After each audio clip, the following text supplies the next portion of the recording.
স্কোয়ারের প্রেশার ওষুধ ক্যাম্প্রেসার এক পাতার দাম 110 টাকা। এখানে 10 পিস থাকে, ফার্মেসিতে 110 টাকা নেয়, 10 পিস থাকে। এখন ফার্মেসিতে যাওয়ার পর বাংলাদেশের যে ডাক্তারদের স্যাম্পল যে ওষুধটা দেয়, স্যাম্পল এটার মধ্যে আছে 4টা,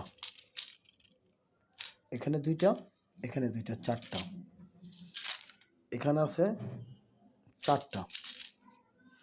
এটার মধ্যে কেমিক্যাল মেডিসিনের কতটুকু কি আছে সঠিক মান নির্দিষ্ট নাই, এটা ডাক্তারদের গিফট দেওয়া হয় স্যাম্পল হিসাবে। এখন ফার্মেসিতে পাঠাইছি, তারা এই স্যাম্পল ওষুধটা 120 টাকা 10টা, আর এটা জেনুইন ওষুধ 110 টাকা বিক্রি করছে। বর্তমান ডাক্তার কুকুরের বাচ্চাদের কি বলবো, তারা এখন স্যাম্পলের ওষুধ বিক্রি করে খায়। এই বাংলাদেশের যে ডাক্তার কুকুরের বাচ্চারা আছে, যারও সন্তানরা আছে, এরা প্যাথোলজিতেও টাকা খায়, ওষুধেও টাকা খায়। ওদের মতো বড় সন্ত্রাস বর্তমানে বাংলাদেশে, ওরাই বড় সন্ত্রাস। সবাই দৃষ্টি রাখুন, জিনিসটা ভেবে দেখুন। আল্লাহ হাফেজ।